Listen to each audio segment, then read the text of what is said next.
and welcome to another episode of Irrational Confidence. My name is Micah. I am joined, as always, by my fellow hosts and friends, Lino and Caelan. We have the full squad back today. It has been a few episodes since we've all been here, so we're all very happy about that. And we have a pretty fun topic today. We're doing our top 10 point guards in the NBA. Now, of course, with any rankings list, we're going to way overthink it and have way too many qualifiers. So, just for our listeners at home, we're kind of thinking of this as how we would rank these guys right now, while also considering kind of how they'll be going forward. So, it's almost like at the start of this upcoming season, how we would rank these point guards. And that's something to keep in mind. Of course, players with injury problems or maybe age concerns, that'll factor in to how they're ranked. But fellas, I wanted to get your thoughts on kind of what you look for in a point guard. What are aspects of point guards you value most? Lino, I'll throw it to you first. What do you look for in this position? I think what I look for most in this position really is a game manager, like someone who really manages the flow of the game, who gets other people going, who increases the potential of their teammates, and someone who is unselfish with the ball. I think that is a really important aspect of being a point guard and weighs pretty heavily in how I have my rankings this time around. What about you, Caelan? So I think the number one thing for me, and I thought about this a lot. I think the number one thing for me, um, I just considered that there was a difference between, who's the best like overall player, and then who's the best point guard. And I thought for some of the players that kind of would shift them up or down in my rankings. So the number one thing that I really considered was just who would I like want to give the ball to run my offense and get guys, into their sets. We're gonna split hairs on a lot of the scoring for a lot of these guys because a lot of them are elite at one thing or another when it comes to scoring. But I thought setting people up was the main thing that I think I considered. Yeah, I echo both those sentiments. I think offensive creation is like number one with a bullet on how I think about these guys. Like I want them to be able to create good looks consistently against any coverage. That's my favorite thing I want a point guard to be able to do. And then on the other side of the ball, defense at point guard, you don't want somebody that can just get attacked relentlessly in the playoffs, but it's Mhm. not a position where I value defense a lot. So it's really only like true difference makers on that end where I really kind of gave them a bump up for their defense because most of these guys are just going to be smaller than anyone else on the court. So you can only kind of expect so much defensively. Right. Speaking of size with these guys, it's the modern NBA. It's very positionless. So we tried to make the most sense of it that we could as far as who counts as a point guard and not. There are a lot of guys you could definitely consider point guards. Just to kind of give you an idea up top, LeBron, we're probably going to put in like a forward category. So he won't be on this list. The Boston backcourt was tough. We decided to go with Jrue as the point guard, but Derek White could easily be that as well. Luka, Shai, Kyrie, all guys we counted as point guards. James Harden as well. So, you could categorize these guys, and honestly, team context kind of determines how they play as well. But just to give you guys an idea, that's what we're looking at. If there's an obvious omission by all three of us, it probably just means we're including them in another positional group. So, something to keep in mind. But with all that being said, I think we can get started, and I'm very excited for the number one ranked guy because I think of all of them, I think this will be unanimous, but I'm interested to see. So how we're gonna do? I'm gonna tee it up to say who I have number one.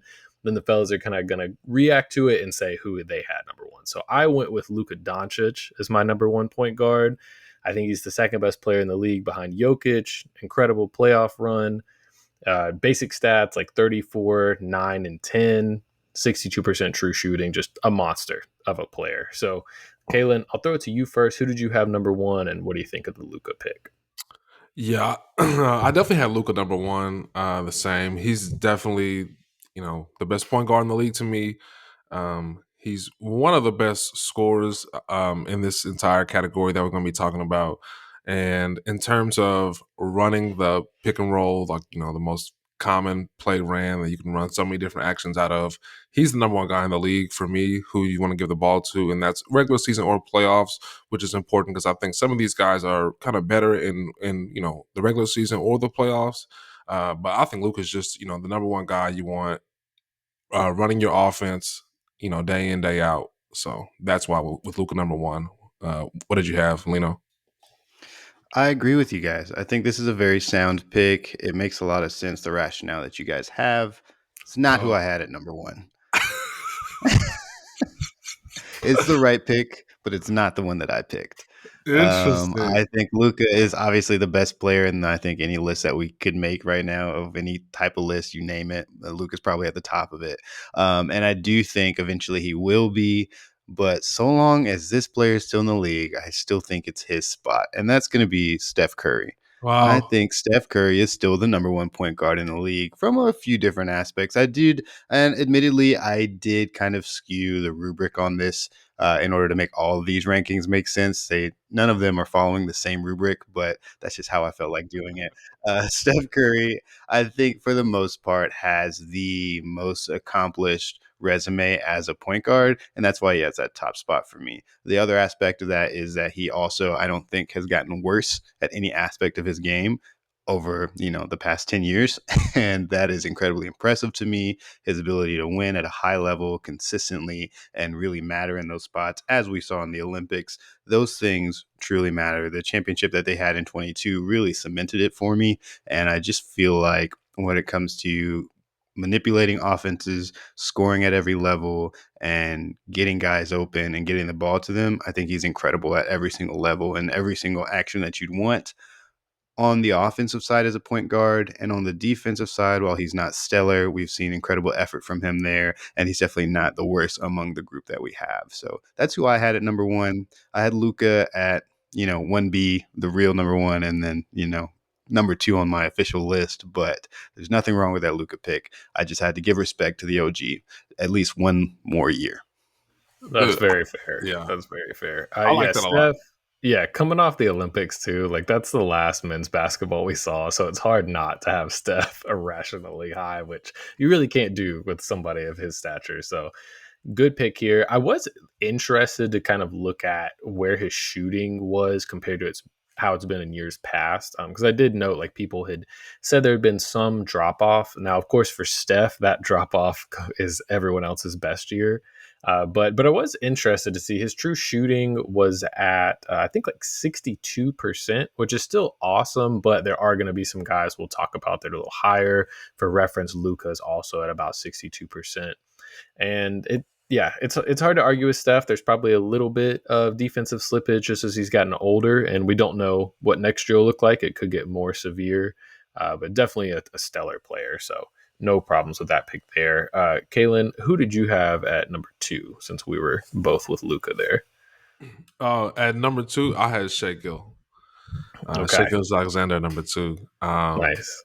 Yeah, he's just, it's funny. I really did like the gumption, Lino, with putting Steph Curry number one, but I still had even Shai over him because I feel at this point, Shai is just such a consistent scorer of the basketball. He really is reliable every night, and the way that he can always get to his spots, and particularly in that mid range, it gives him so many options.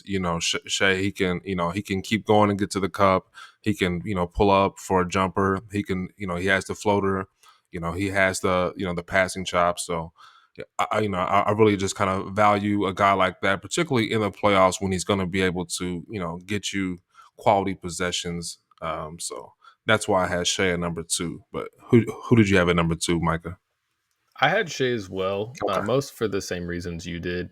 Shea, to me, like I mentioned at the top, advantage creation from this position is the most important thing to me. And other than Luka, I feel like Shea creates advantages pretty much at will. That defender that's on him doesn't necessarily matter. The coverage you're playing doesn't necessarily matter. He can attack mismatches. He shot 50% from mid range this year. So he has those kind of tough playoff style shots he can get to. And then, as we all know, he lives at the basket. I mean, he's a walking paint touch, and that's so valuable in the modern NBA when teams are trying to load up on teams' best players.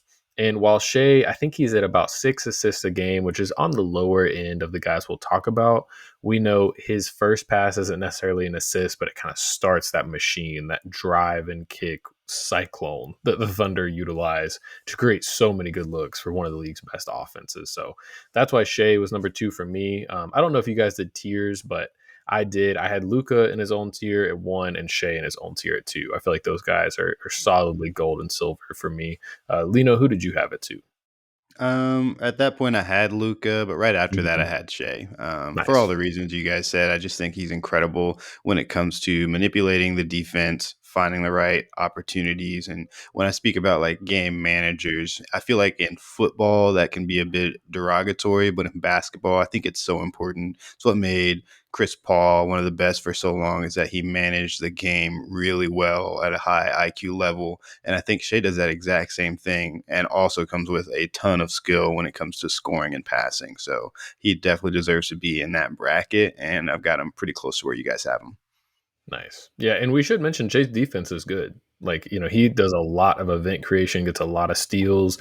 He's long enough to help kind of on the weak side for some like supplemental rim protection. So there's a lot of guys we won't talk about their defense just because it's not a plus, but it's at least worth mentioning. Shay's definitely a positive on that end, even though he's not necessarily a stopper. So definitely worth shouting out. I'll go to my number 3 now. This kind of, for me, starts a tier of 3 guys. And I feel like this might be slightly controversial, but I have Jalen Brunson at number 3. Uh, Wow. yeah, incredible year for him. 29 points a game, 4 rebounds, 7 assists, 60% true shooting. And again, offensive creation. He not only creates offense for his team, he sometimes feels like the sole creator on offense. And I think that's so valuable for a team like the Knicks, especially after Julius Randle went down. So much fell on Brunson's shoulders. So for him to still average an efficient nearly 30 a game and set everyone up, attack every kind of defensive coverage, are just super impressive for me. So I want to hear you guys' reactions to the Brunson pick and then who you might have had at 3 or 4. Caelan, I'll throw it to you first. Yeah, so I had Brunson one spot lower, but I still thought it was surprised that you put him here because of who you have him over. I think I'm a little lower on Brunson than consensus. I did put him at 4 because I felt that I just had to pay respect to what he did this season and in the postseason. I thought it was really impressive. I think that's gonna be a career year for him. I could definitely be wrong. He's a smaller guy. Plays below the rim, not super athletic. Um, as he plays that kind of physical, kind of a bruising style a little bit, I think he's gonna slow down. And I just think that that was an incredible 3-point shooting year for him. I th- I think that he's gonna take a step back, but I still had him at number 4 because of what he was able to accomplish. But that was kind of the tricky part of this list, kind of taking what we've seen from these players throughout their career, most recently last season, and then kind of trying to project into the future, and then trying to kind of combine those things. So it was kind of tough ranking Brunson for me. I do understand why you put him here, but I think there's another guy who should be above him for me.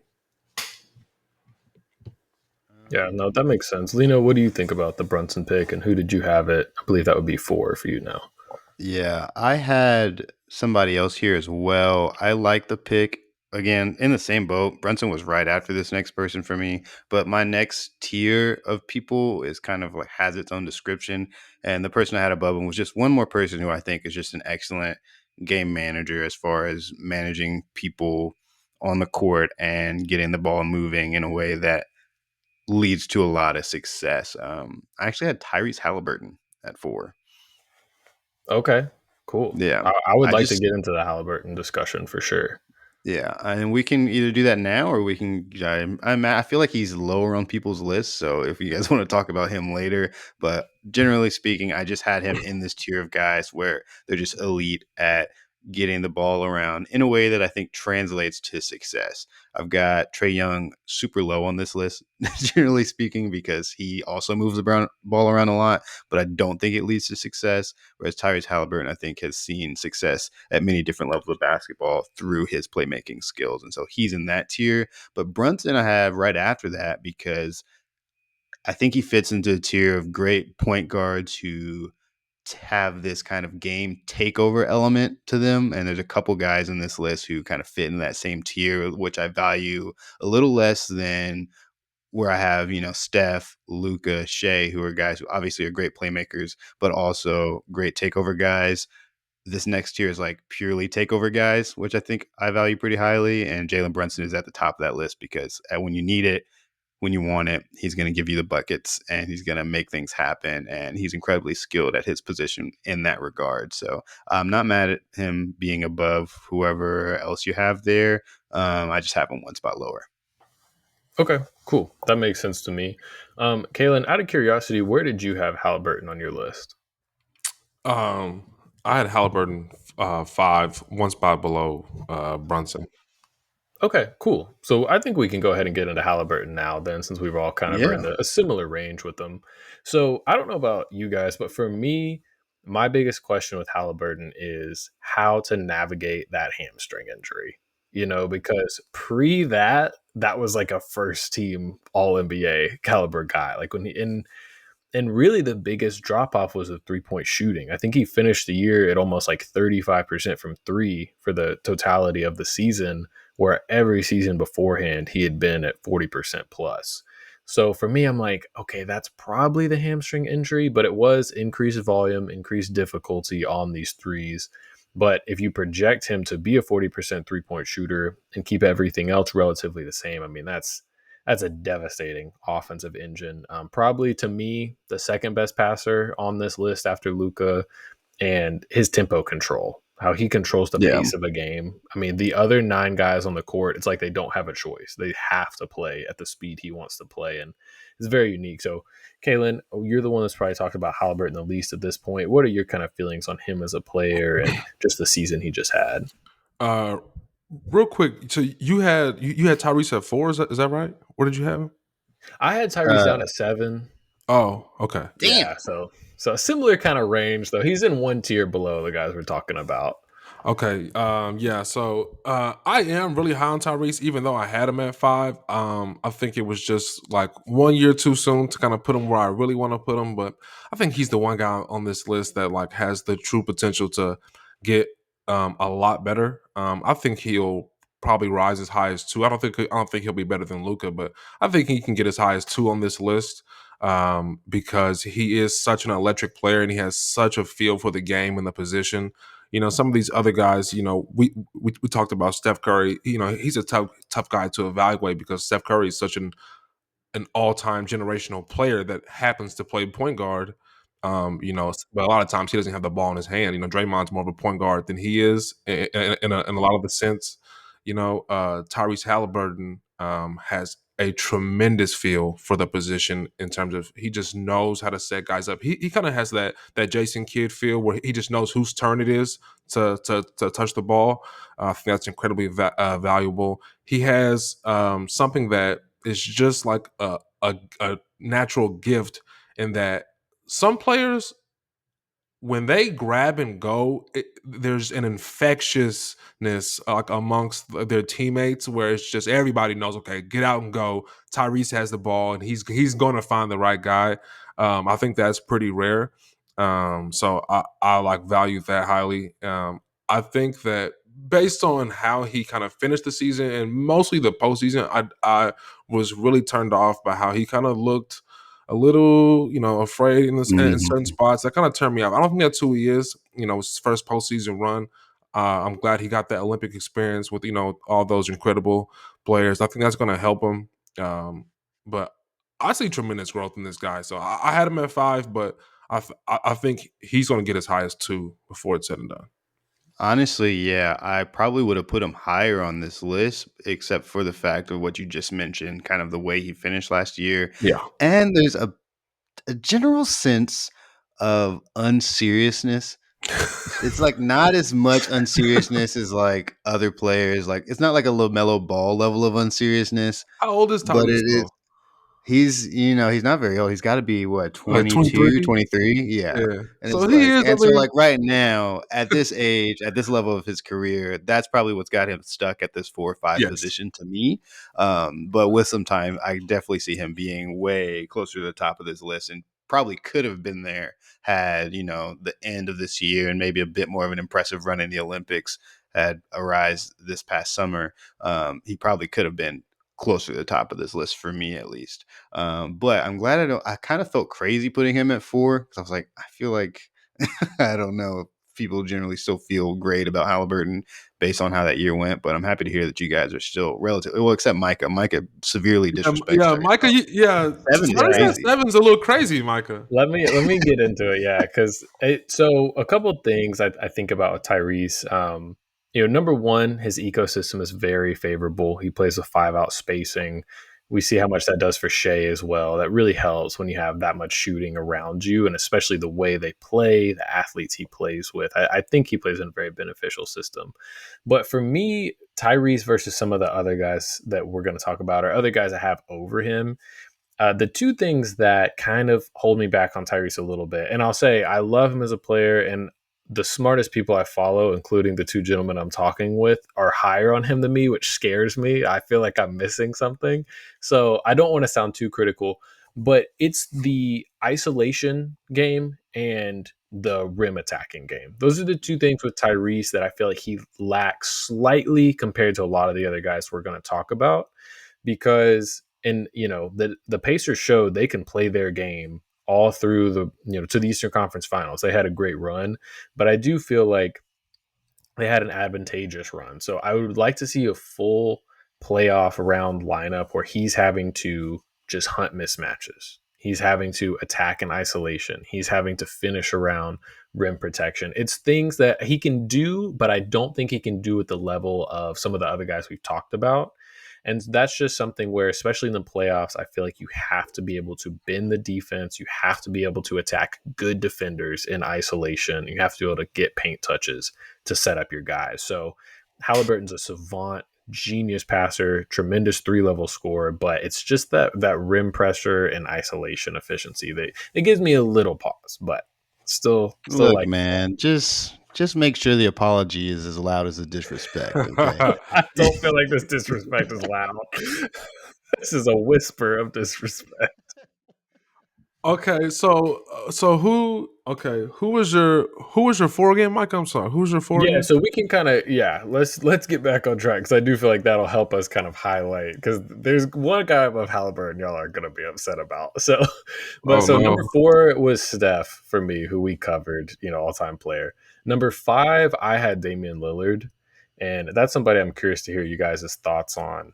Dame, weird year for him for a lot of reasons. The sudden trade to the place he didn't think he was going, the reports that he didn't work out because he didn't want to get hurt and not get traded, and then just being in a new setting, a new system, 2 new coaches in one season. But Dame still managed to average 27 or 24 points, 4.5 rebounds, 7 assists, still at 59, almost 60% true shooting, 57.5 as league average, so still above league average there. And the Bucks were almost 13 points better per 100 possessions with Dame on the court, so still definitely led to winning. Still helped that team, but it's just such a weird year for Milwaukee, and definitely a down year for Dame. I mean, he was on fire. He's like 65% true shooting that last year in Portland. A little more unserious basketball, but still. So Dame and Steph, I had back to back because it was kind of like, okay, these guys are established, top 75 players of all time, if you ask the NBA officials. And I kind of trust their pedigree slightly more than some of these other guys. Caelan, I'll throw it to you first. What do you think of Dame at 5, and if you feel like it, maybe where you have him or your thoughts on him? I think you guys know I'm much lower on Dame. I'm not a big Dame guy. I had Dame at 8, almost just out of respect. If we were doing like some sort of list, like ranking the most like winning style players in the league, there will be a lot of players less talented than Dame above him. He is like an electric dynamo type player, especially when he's on. He can just shell you. which is scary. It doesn't happen nearly as much as it used to. It feels like to me, maybe this is just, kind of just eye test, but I feel like he has a lot of nights where he's just kind of mid. To be completely honest, he's mid a lot of nights. Defense, he's terrible every night, and I just don't think he got enough blame for the whole Portland situation. And I know Portland was not the most well-run franchise, but it's just not easy to necessarily, I guess, build a winner around Dame, in my opinion. I just don't think he's the most winningest guy, even though he does have, just as much talent as probably the top four, top three guys or whatever. But I'm just not high on Dame. Just not, not one of my favorite players. So, where did you have him ranked, Lino?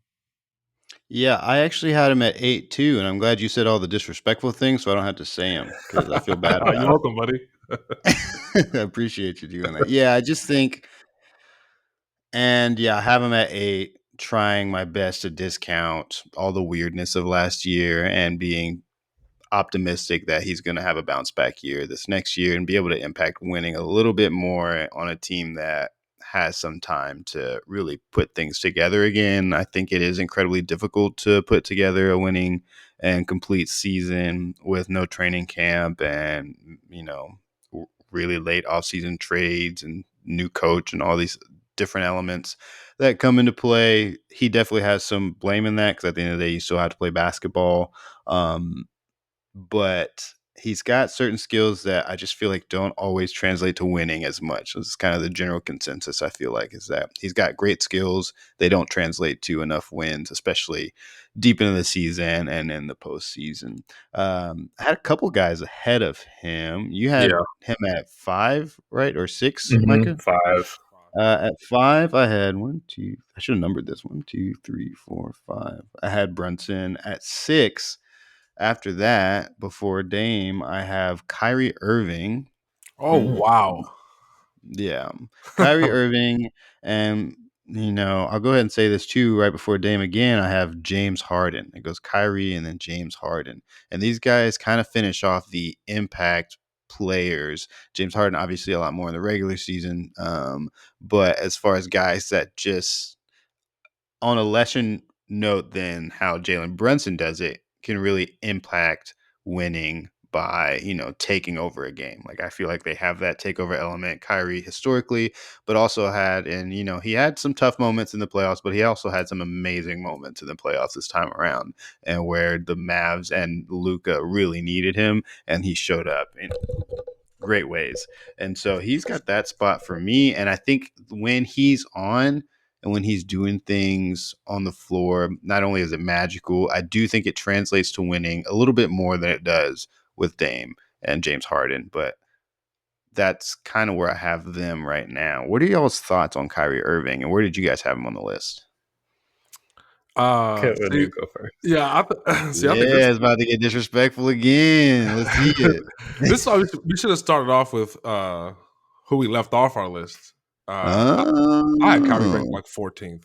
I wow. don't think he just really didn't sniff my list because excuse me, because see he's another tough player to rank. Like, he's like an electric, dynamic player who just kind of happens to play point guard. I think if he was the point guard of your team and you just gave him the ball and to run our offense, the team would miss the playoffs every year. It just wouldn't be a good team. Wow. So just not high on Kyrie as a point guard. He's definitely a dynamic player, but if we're doing a top 10 point guards list, I definitely would not want Kyrie as my point guard. I Yeah, see. that's I fair. see. I think Kyrie also brings up a kind of thought process that gave me some pause in this exercise, which was how do you rank pretty good number ones versus very good number twos for your team? Kyrie is definitely somebody we've seen throughout his career needs to be a number two, and he excels in that role. But like you were saying, Caelan, like I think of that Brooklyn team that first year where KD was out, and I mean there were a lot of other things going on, but it was not great. Yeah. So and even some of the like stages in Boston where it was just him or just him and the young guys. Like it didn't look great. So I love Kyrie. He had a big bounce back year last year, honestly. I mean, almost 26 a game, 61% true shooting. I mean, he's an efficient, high level scorer who showed he can really guard, in a playoff setting when he needs to. So not disparaging him at all. It's just point guard's just stacked, man. It is like going through this list. It's unbelievable how many guys. I think it was John Hollinger, one of kind of like the capsy guys, was saying the average salary for a starting point guard in the NBA right now is $27 million.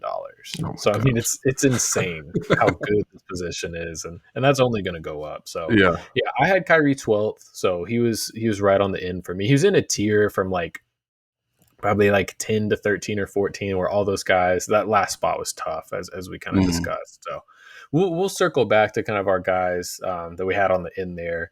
But I do want to get to my number 6 because this is the one that as I was doing it, I was like, this is going to be painful on the podcast.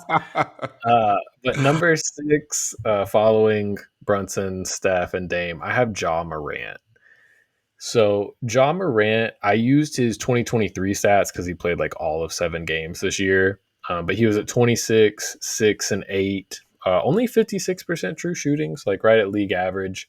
But for me, he kind of epitomizes what I was talking about with the Haliburton case, which is he's a walking paint touch, even in the most difficult of playoff situations. There's not a single defender that can stay in front of him. He's elite at attacking in the pick and roll. Even though he can't really force an over, he's almost constantly seeing unders because of his lack of shooting. And I think he's also a tremendous passer. I feel like people really kind of sleep on the passer he is. For me, he's like the 4th best passing point guard in the league, probably after Luka, Tyrese, and Trae. So I think his combination of playmaking and rim pressure makes him just an extremely valuable player. And I think you could argue he plays in the worst ecosystem of anyone we've talked about so far. Jaren Jackson Jr. is technically a stretch 4, but he's not really guarded out there. He always plays with a non-shooting center. And then this upcoming season is probably going to be also Marcus Smart out there. So we'll see how that looks. But I think Ja kind of is weighed down by his situation offensively. He's got great defensive talent around him, which they need to help him out. But like I said, that's not something I really ding guys for in this group. But I know you guys probably have some thoughts. So Lino, I'll throw it to you first. What do you think of Ja at 6, and where did you have him on your list?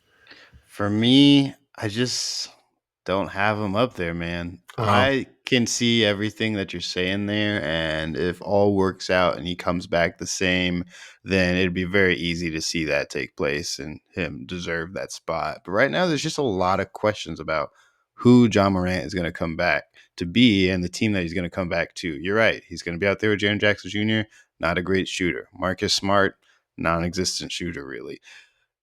Zach Edey, as much as I want him to be a 3-point specialist, it's just it's probably not going to happen. If it does happen, awesome. And I think he is going to make the most of that situation and the lob threat. The rims I know a rim is just going to hate to see the Memphis Grizzlies because shots are not only going to be bonking off of that thing all the time, but they are going to be putting people in the rim nonstop, which is going to be awesome to watch. But as a point guard, I think his job might be too difficult for him to thrive, especially, coming out of the situation that he's coming out of. It's just going to be a tough year, I think, for him. And I don't think next year he's going to really fully realize himself again. It might take a little bit of time of him getting some consistent play again. So I don't have him off the list just because I think he's not going to be good. It's mostly I just feel like there's a lot of question marks about his future right now. And there's just other guys that I feel a little bit more confident in and certain about what their future looks like. But Caelan, what did you think of Ja Morant and his future? Guys, this is so interesting. I thought our list would be almost identical. And it feels like all 3 of these are like not that close. I thought the 1 through 5, for me, the 1 through 5 was completely locked. I thought it was almost inarguable. Like 1 through 5 that I had, I thought it was just what it was. And then the 6 through 10, I thought was where you could get a little wonky. I don't think Ja at 6 is crazy. It's definitely a little high for my taste. I had Ja at 9. And while Ja and the Grizzlies are both very annoying to me, I do not like them. I still think both of them are really, really good. I'm surprised that you guys are dissing the Grizzlies. This is a team that's been the 2 seed in the West before. I think the regular season, if this was just regular season and we just excluded the playoffs, I probably would have Ja like as high as 3. I think in the regular season, I think this is one of the point guards you want. He can get anywhere on the court that he wants. He is pretty much unguardable with his skill and athleticism combination. The difference between him and Shai is that Shai is a fantastic mid-range scorer, and the reason why I have Ja at 9 and Shai all the way at 2 is because Ja's shot is very unreliable. He can at most give you some set shots when he's open from 3, but he's not the type of guy to penetrate the lane and consistently knock down shots from the mid range. He has a floater game, so that is good. At least he can knock down the floaters. And his passing, I think, is maybe underrated. I'm not sure what the general consensus is on Ja's passing, but he is a pretty good passer, probably top 5 passer on this list. He's really, really good. So for that reason, I definitely had to include him in the top 10 because his vision is so good and he is virtually unguardable. The scoring kind of had to bump him down for me, but I do like Ja, and I am high on the Grizzlies guys. They're going to have a good year. What are we talking Yeah, about? and I mean more, or my point was to be that Ja elevates them to where they are, kind of in Mhm. spite of the spacing. He kind of saves the offense, and the defense kind of saves him. But yeah, I could see them being a top 4 seed in the West. I mean, they're a Yeah, regular the season the win machine. defense is bad. He's one of the probably bottom 3 defenders on this. He's terrible. I'll never Yeah. forget Patrick Beverly attacking him in that playoff series. I think it was at Minnesota. I can't Yeah, remember who they were yeah, it's playing. I was Minnesota. just like, It's oh Minnesota. man, Pat Bev That's is like just nasty Ja's a work. really, relentlessly. really bad defender for sure. Yeah. Yeah. But Yeah, and I he think has the highlight block, so people forget. They're like, He "Oh does have man." highlight blocks. yeah, and I think in the same vein, I think the Grizzlies make it difficult for Ja to be an amazing point guard, but I don't think they're a bad team, and I'm very excited to see how it works out moving forward. So that's my little backstep there on that opinion. Who did you have next, Micah? Yeah, so I'll recap. We've covered my 1 through 7 so far, so there's a Hmm. good time to kind of recap. So I had Right. Luka, Shea, Brunson, Curry, Lillard, Morant, Halliburton. So that's Hmm. my top 7. I want to take this time. Have we not hit any of y'all's top 7 so far? Yes, Yeah, we've hit on. we missed my number 6. Okay, let's start with that. I think that'd be a fun way to do it. My number 6 is Trae Young. Okay. Wow. He was, I would say, the hardest person to rank for me. So I'm excited to hear what you have to say. Yeah, I think he can be hard to rank if I don't know. It depends on how you're looking at him. For me, I think he's underrated in certain contexts. In certain contexts, this is very important because I've been like negative on Trey in the past because when people talk about trade to the Lakers, we don't. Our team is not set up for that. Trey needs a specific setup, in my opinion, and that's why I kind of knock him as an overall player. If we're doing like this top 10 point guard list, I like Trae Young a lot. I think he's one of the best point guards in the league. His passing, another guy. It depends on which circles you're in. I think if you're in like sophisticated basketball circles, Trae Young is a top 5 passer in basketball probably. I think if you're in a more casual, and I hate using the word casual, it's so insulting and stupid and kind of just lame. But if you're in a more like casual basketball circle, maybe people don't know how filthy Trae Young is as a passer. I think he's one of the best passers in basketball. So, like I said at the top of this, when I'm considering who I want to give the basketball to, I'm thinking about guys that can get others involved. So I wanted to have Trae Young high. The shooting is what it is. Not the most efficient shooter. We understand this at this point, but he is still a guy that can knock down the long ball. Like, let's not get it confused. I feel like there was a point when we looked at his shooting, like the pendulum almost swung a little too far to where like he was. Well, we thought he was like electric and elite, like Steph Curry, and then people started to dig into the numbers. Oh, actually, he's not that efficient. And it kind of swung too far. He's still a good shooter. Like he still has the range to spread the court. When the team was set up properly, we saw what they were able to do. They made a run to the conference finals. Trae Young was very young. So I still like this guy. The Hawks have kind of ruined and mucked things up, and now people are a little lower on Trae Young than I think where they should be. He's still a guy you have to build for, very specific. I knock Dame for that, you know, but I just like Trae Young a lot. I think he's really good. where did you guys have Trae Young on your list? Lino, you go first. I had him one step up above John Morant, but did not make the top 10. I think I have him at 11, actually. Okay. 5, 6, 7, 8, 9, 10, 11. Yeah, I just don't think his game translates to winning basketball. I think he's got skills. I think he's a skilled player. I think the fact that he needs a very specific type of team built around him rather than being a guy who can manage the floor and the skills and the tools that he has out there is a detriment. And Lino, can I ask you a probably, quick question? yeah, Do you think Joel Embiid is a winning basketball player? not really. Okay. Deep into the season, I think he's got some winnings. Oh. He's not always a winning player. Trae Young beat him to go further in the playoffs than Joel Embiid has ever been in his career. Trae Young is a winner. Trae Young is a winner. If you build the team properly, he can win. That was a weird year. Ben Simmons was going through some stuff. The Sixers are cursed.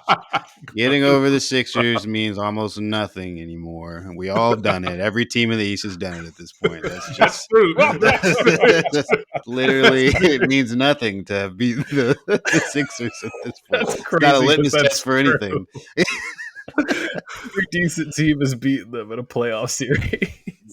Like, it's crazy. And I like Trae Young. I say that, and I do agree that he will be able to thrive once the Hawks really get serious about putting a real team around him and maybe get some new management or something. I don't know. But as it stands compared to last year and where I think he'll be next year, I don't think he'll get to play any better next year because I don't think his roster situation has improved in any kind of way.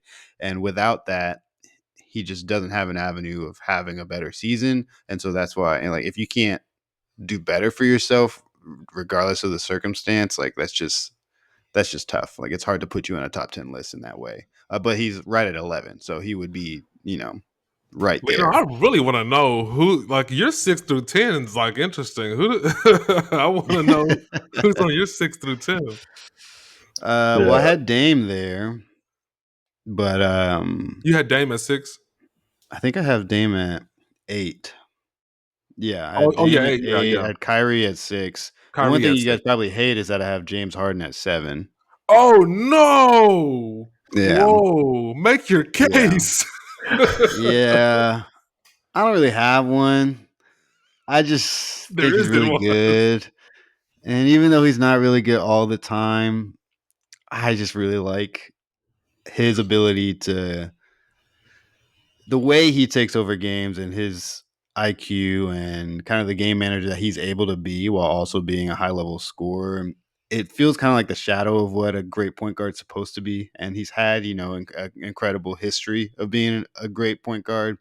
The past few years have made it very difficult to put him here, but I still do it anyways because I just really like him. So that's why he's there. Not a great case, but that's this the was case 7, for him. right? You had him at 7? Yeah, I have him at 7. He's just in that category of like Jalen Brunson, Kyrie Irving, James Harden. Like, that is like a subset of players that I can't really describe very well, but they all are kind of the same player to me at different levels. Jalen Brunson being the most elite, like, evolution of that, and then Kyrie and James Harden being after that. And I value that in that 5 to 7 range.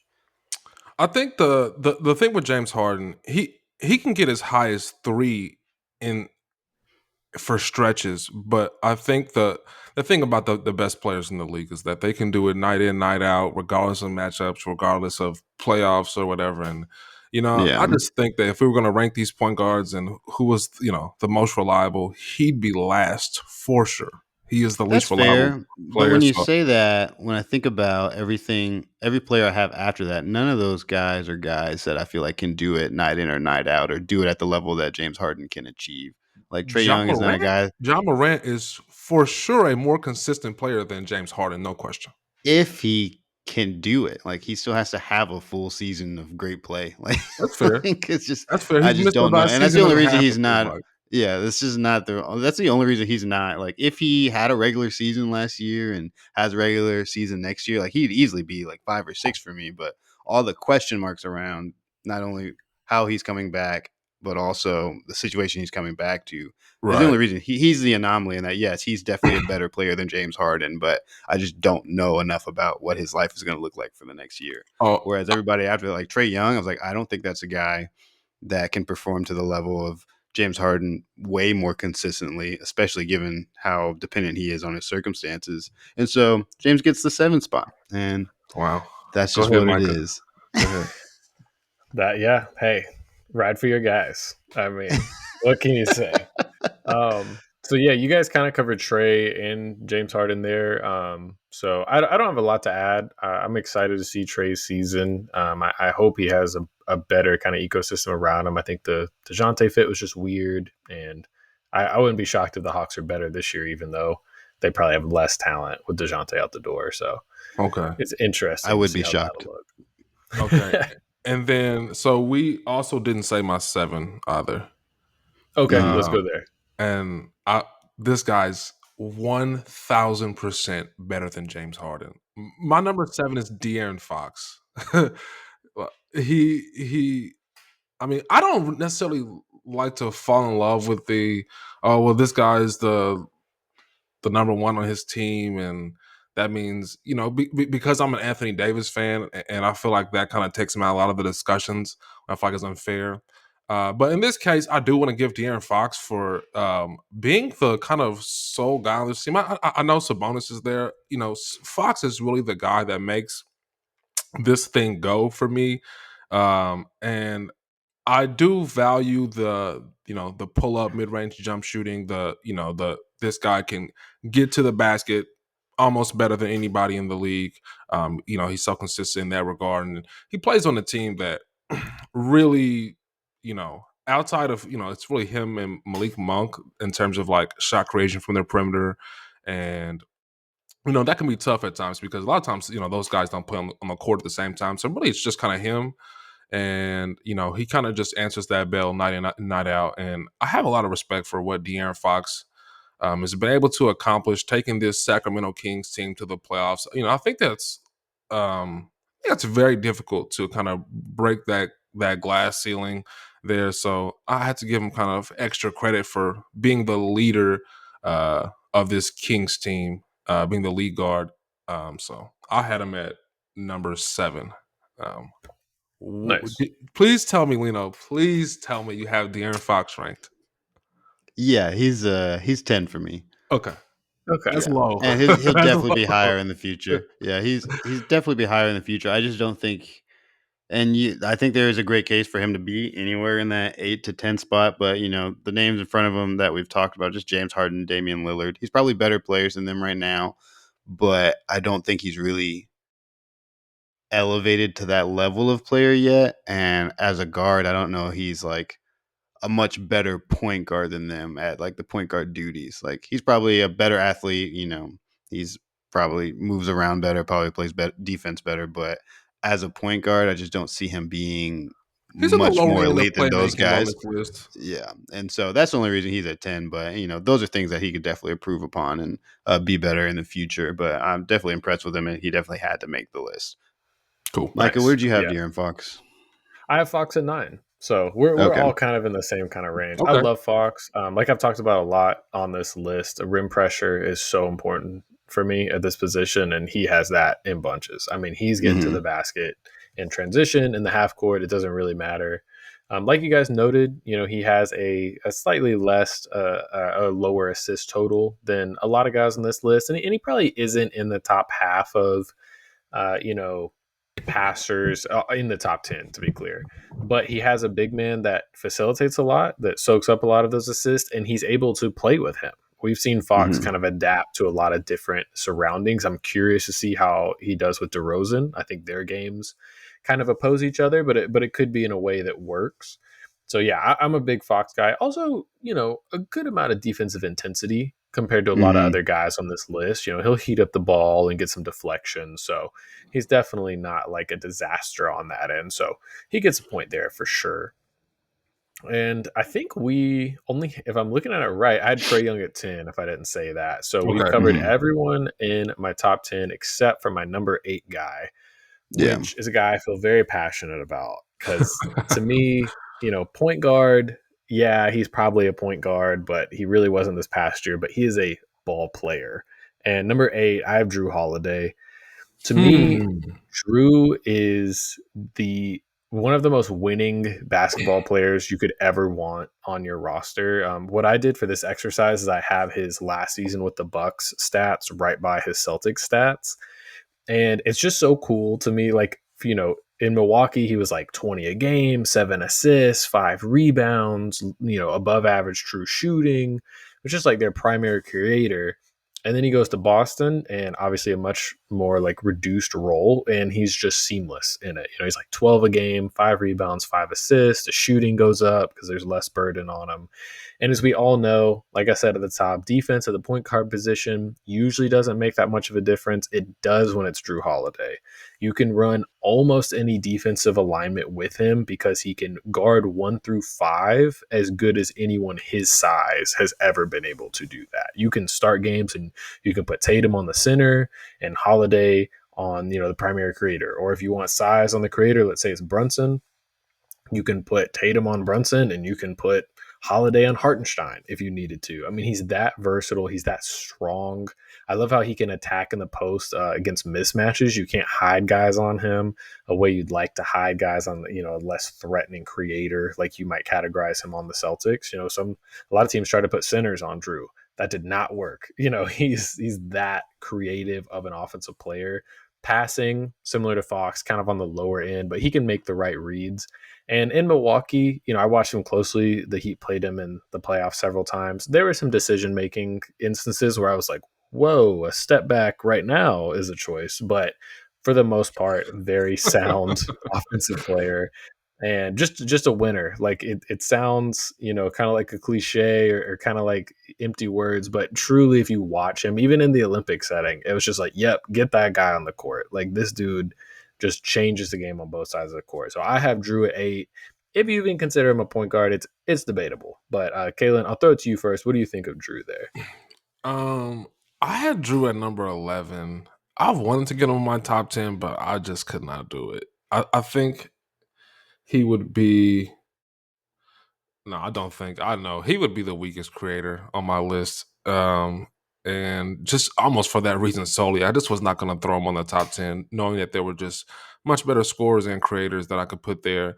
I know he has the defense, and I do tremendously value that. But I like what you said at the top, Michael, when you mentioned, point guard is probably the least valuable position to get your defense from. They are the smallest guys in the courts, and I'm just, maybe that's why I had Trae Young so high at 6 because, I'm just thinking, we'll build the defense around him. He's still a hub to, generate offense. And I think I would, even though I do value the defense, I would just kind of lean towards, from my point guard position, if I can get a guy who's going to be an engine for my team, I'm going to take that over Jrue Holiday. So, but I just put him at 11 because I do love him. I just couldn't get him on the list. But where'd you have Jrue, Lino? I had him at 9, so I had him on the list. He probably wouldn't be on the list if I felt like John Morant was going to have a normal year. I do think he's just so good at defense and so good at impacting winning. Like he's just a winning player. He's a winning style player. You can put him in any environment and he's going to win you games. And it's not exactly going to be the flashiest way, and he does it at the point guard position. So that's why I think he earned that spot in the top 10 for me going into this next season. But I agree with a lot of the things that Caelan said that there's a couple guards that if they had a bit more of a certainty going into the next season, they'd probably be above him. But he's just incredible at his job in a way that really matters. And so I'm definitely not mad at having him at 8, especially if you do really value what he brings to the table on a defensive level at a much higher clip than literally anybody else on this list. Like the next best defender on this list is probably not a giant liability. It's probably the best thing you can say about them. Right. And then there's him, which is a defensive stalwart. Probably And so, Shai like, is probably the second best defender. Yeah, like the gap between him and the next best defender on this list is much, much, much more larger than the gap between the best offensive point guard on this list and the next best. And so that's something worth considering. And so definitely not mad at him being in that spot. Nice. Well, that's my top 10. Caelan, do we have anyone in your top 10 we haven't gone over yet? Yes. And I really don't have a super strong opinion. I put Tyrese Maxey at number 10. I think that Tyrese Maxey, so I kind of wrestled with him and Ja at 9 and 10. Ultimately, I went with Ja because I think Ja just has an incredible feel for the position, whereas Tyrese Maxey is like a super talented player and works super hard and wants to be great and is a good teammate. And I feel like he's kind of like improved over time at the point guard position. I'm not sure how much of a true natural he is at it. And I also think that his assist numbers are inflated by Nick Nurse. Joel Embiid posted career assist numbers under Nick Nurse. 3.6 was his career average. And then Nick Nurse gets there. I think he did like 5.6 assists. And then, Tyrese Maxey assist numbers took a pretty sizable jump. Some of that can be, James Harden was not there. So he had a lot more reps on ball, but I still think that just the Nick Nurse system is going to breed assists the way they kind of run their offense. And I don't think that is an actual reflection of Tyrese Maxey and how he's reading the defenses. I'm not sure. So I threw him at 10, but to be honest, I don't have a strong opinion on it. Yeah, that's super fair. I have him at 11, so I'm right there with you. Okay. And he was another one of those guys where it's like he's a number 2, but he thrives there and he's getting better. So if we're kind of counting how he'll look this coming year, he could be, an even better version of himself. So, Lino, have we covered your list 1 through 10? Yeah, that's everybody. I actually didn't even have Tyrese Maxey on this list because I do feel like he's a shooting guard for doing Yeah, his best you I could feel impression of that. a That's point guard. fair. That's Only fair. like do an impression of a point guard because it's what he has to do given the way their team is constructed. and given his It's size. borderline. Yeah, it's borderline turning into kind of a Phoenix type situation where it's like, okay, get a real point guard in the building, please, Yeah, because so Tyrese Maxey can go back to doing his job that he does very well. But the way Nick Nurse ran it, But I mean, you saw Tyrese yeah, ran he's the making assist it work. numbers up. Yeah, hmm he's making it work. I mean, the same way that I feel like Devin Booker makes it work. Devin Booker's assist numbers are hmm great. He is not a game manager. He's not supposed to be doing that job. yeah. Fair Like enough. someone needs to be there needs to be an adult on the floor hmm managing how this Can you game guys read goes. me who just like read me in order who you left off the list if you did rank? So you're saying past number 10, how we did it? Yeah, yeah. Yeah, I was going to ask you guys. So we've covered everybody I have in kind of my post top 10 except one guy. So I had Maxey at 11, Kyrie at 12, uh, Okay. and then down I had Harden at 14. But at 13, I had Jamal Murray. Oh, And same. he is someone that is hard for me to contextualize. Obviously, he plays with the best player in the world. And many of his actions are very symbiotic with Jokic, right? If you're running a pick and roll and you're trying to guard a Jokic Murray pick and roll, you're going to focus more on Jokic. He's the best player on the planet. But Murray's very good in that role. It's almost like a inverse of a Steph Draymond thing. It's like Draymond on that short roll playing 4-on-3. He's phenomenal in that role. But it's like, how do you evaluate it when it's so dependent on the other player? Obviously, there's a lot of data that Jamal Murray on, Jokic off minutes are not great. During the championship run, they were solid, with like Aaron Gordon at the 5, but they're never fantastic. So what did you guys make of Jamal Murray? Caelan, it sounded like you had him at the same spot. What do you think of him? And Lena, I want to hear your thoughts as well. Yeah, I had Jamal Murray ranked 13th as well. He is tough to rank. He does play with the best player in the world. So there's that caveat. And then on top of that, the best player in the world is the best distributor of the basketball. Right. So that's going to take away of what, some of what Jamal Murray could be doing. But that being said, I put him 13th because I don't think, without Jokic, you would be just giving the ball to Jamal Murray and he would be, doing better than the guys that I did have top 10. So I did want to kind of force him on there at first when we were texting about it because of his postseason run when the Nuggets won the championship. I thought he was incredibly impressive. The shooting, the tough shot making, super clutch, obviously, but pretty lousy postseason run this past year. Did not play well at all. Did not shoot the ball well. That continued into the Olympics where he was probably the worst player in the Olympics. He was really bad. So for those reasons, I could not get him on my top 10. Yeah, he is hardly a good basketball player right now, and so Jamal, turn off the podcast. Jamal, turn off the podcast. I'm talking to both of you, Jamal Murray and Jamal Piper. Both of you Jamal log off Piper, for a not little a good bit. basketball player right now.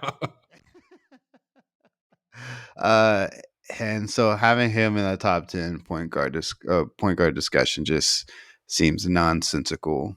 He got some things to work through. I think his game has been elevated by playing next to the best player in the world. And I think there's a ton of guys who could probably do that job pretty easily. And, the clutch shot making, that's important, but we can see how that can turn sour pretty fast. I mean, we look at guys like Klay Thompson and we're like, that guy, that's a tough shot maker right there. And then they start missing, and it's like, why were you ever taking those shots to begin with? And so it's really just, it's a, what they say, a make or miss league. And Random Clay drive by, bro. Hey, Clay's gonna have a great year next year. I'm super excited for him. But that's the opinion. Like, everybody loves Clay when he's making these crazy shots, these heat checks. But when he's not making them, you start to question why he was ever taking them to begin with. And I think Jamal Murray also has that reputation of being inefficient these days, because he's not making them at the clip as he used to, except for that championship run they went on. And so, yeah, I just don't see his skill set standing out compared to the other 10 to 12 players we talked about. I do think all of them could thrive in that role next to Jokic pretty easily. But who knows? Maybe Murray can have a bounce back year this year, but he's definitely not in the top 10 point guards in the league right now. Yeah. Yeah, I think that's sound. I think he's one of those guys where it would just be really interesting to see him in another spot, but we haven't. And honestly, guys, that Team Canada stuff, like, we are kind of including projection in this, like how they'll look this coming season, and it was scary. Like, Yeah. hopefully it's injury related. He'll get healthy. He'll get right, but it was rough. Like, Nembhard was clearly the better player to have out there for them. Oh yeah. And, I mean, Andrew Nembhard's probably more of a 2 than a 1, but regardless, like, it's crazy that, the second best player on a title team, and shout out Andrew Nembhard, a great player, but it's crazy that was an easy decision.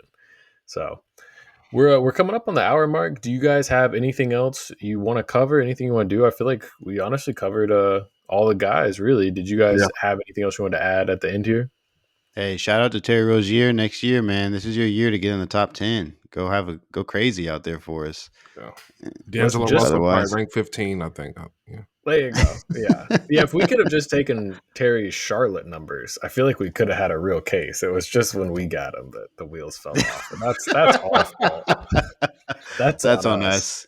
So, well, thank you everyone for listening. Our plan is to do several of these, obviously, trying to do every positional group, but we would love any feedback. If you have any complaints or comments about how we ordered these guys or just the structure of the show, we'd love to hear from you. We're on Twitter, we're on Instagram, email, confidenceirrational@gmail.com. Check us out on TikTok as well. Of course, it's the summer. It's a slow burn right now, but we're going to try and keep a couple episodes coming y'all's way. So definitely be on the lookout for the next positional group. For myself, Micah, my fellow host, Caelan and Lino, thank you guys for tuning in, and we will talk to you next time.